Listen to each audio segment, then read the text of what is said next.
Aujourd'hui, nous donnons le coup d'envoi de l'année de la formation professionnelle. Une année importante parce qu'elle connaît une augmentation pour atteindre quelque chose comme 660 000 stagiaires. Ces 660 000 stagiaires sont ventilés entre environ 408 000 au niveau de l'Office de la formation professionnelle, donc c'est quand même 60%. Mais nous avons quand même un 40% qui est ailleurs, entre des organismes conventionnés et c'est l'État, c'est quelque chose comme 140 000, entre l'agriculture, le tourisme, l'artisanat et bien d'autres, la pêche aussi. Nous avons quelque chose comme 92 000 dans le secteur privé et nous avons 15 000 dans ce qu'on appelle la formation par apprentissage. Nous avons des objectifs pour ce secteur. Nous avons des ambitions pour ce secteur. La feuille de route lancée par Sa Majesté que Dieu l'assiste insiste sur un certain nombre d'axes, parmi lesquels il faut disposer d'établissements de formation professionnelle de nouvelle génération. Il faut offrir aux stagiaires, qu'elles soient filles ou garçons, des formations de très haut niveau qui leur permettent, pour celles ou ceux qui veulent s'insérer dans le marché du travail, de trouver un emploi rapidement, et pour d'autres, avec un système de passerelle, d'aller ailleurs. Nous avons constaté que l'effort qui est fait est important. Nous avons des instituts importants. Vous avez vu, pour cet institut, par exemple, le niveau de l'investissement, la qualité des matériaux, la qualité, je dirais, des ateliers. Et vous avez vu aussi peut-être la qualité des stagiaires qui ont été recrutés. Il y en a parmi eux qui ont eu de très très hautes moyennes. Ce qui nous intéresse, c'est d'abord de faire le lien entre ces 600 000 personnes et le marché de l'emploi à travers une branche de l'entrepreneuriat. J'ai donné mes instructions à l'Agence nationale de la promotion de l'emploi et des compétences pour développer une offre qui sera destinée aux lauréats de la formation professionnelle. Une offre en matière d'entrepreneuriat, c'est-à-dire ceux qui veulent créer leur projet, mais qui ont fait leur cursus au sein de la formation professionnelle. C'est du jamais vu, nous allons faire pour la première fois, et nous allons être très agressifs pour pouvoir réussir cet objectif. Deuxièmement, nous avons toutes celles et tous ceux qui souffrent de la déperdition scolaire, c'est-à-dire qui ont quitté l'école et qui se rabattent sur des parcours, sur des cursus de type formation qualifiante ou bac professionnel.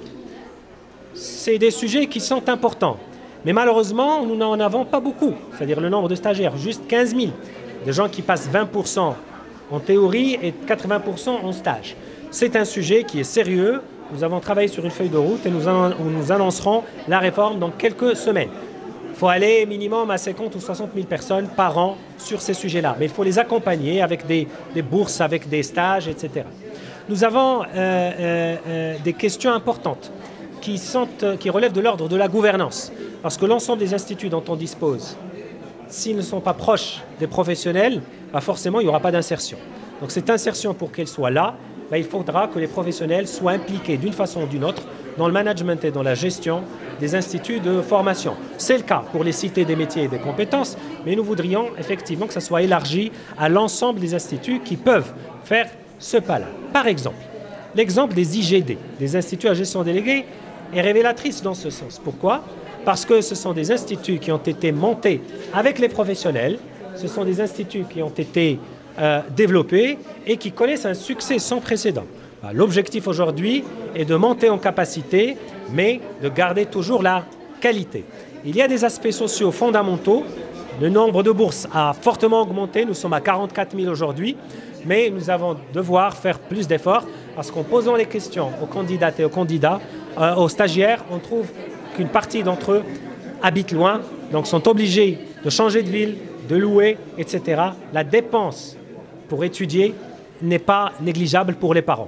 Donc ce sont un peu en vrac les préoccupations qui aujourd'hui nous mobilisent et j'espère qu'on sera au rendez-vous à travers une série de programmes que vous allez voir et tout à fait, mais aussi en accompagnant les structures existantes comme l'OFPPT au niveau du conseil d'administration. Un OFPPT qu'on a doté de moyens importants, que nous avons accompagné en matière de gouvernance pour qu'il soit aussi à la hauteur et au service des stagiaires. Merci. Aujourd'hui, plus de 390 établissements de formation de l'OFPPT à travers le Royaume accueillent les stagiaires pour un démarrage officiel de l'année de formation 2022-2023. Une année qui sera marquée par une offre de formation de 408 000 places pédagogiques, en augmentation de 2% par rapport à l'année passée, et ce, grâce à l'ouverture de 11 nouveaux établissements de formation, dont 6 ont été réalisés en partenariat avec la Fondation Mohamed V pour la solidarité. L'offre de formation cette année se caractérise par une forte modernisation grâce à l'implémentation de 154 nouvelles filières et à la restructuration de 142 programmes de formation, ce qui permettra à 43% des stagiaires de profiter de contenus actualisés et de formations modernes tournées vers les métiers d'avenir. Pour accompagner le dispositif dans l'appropriation de cette nouvelle ingénierie de formation et en plus de la formation des formateurs, des kits pédagogiques sont mis à la disposition, incluant des guides et des manuels et pour les cours et pour les travaux pratiques, à la fois pour le formateur et pour le stagiaire. Par ailleurs, les stagiaires de l'OFPPT bénéficieront cette année d'un accompagnement individualisé pour construire leur projet professionnel, et ce, dans le cadre du nouveau système de formation du nouveau système d'orientation, projet 5 de la nouvelle feuille de route. Et finalement, la rentrée 2022-2023 se distinguera par un démarrage effectif de la nouvelle génération d'établissements de formation professionnelle, à commencer par les cités des métiers et des compétences d'Agadir, de Nador et de l'Ayoun, courant les prochaines semaines.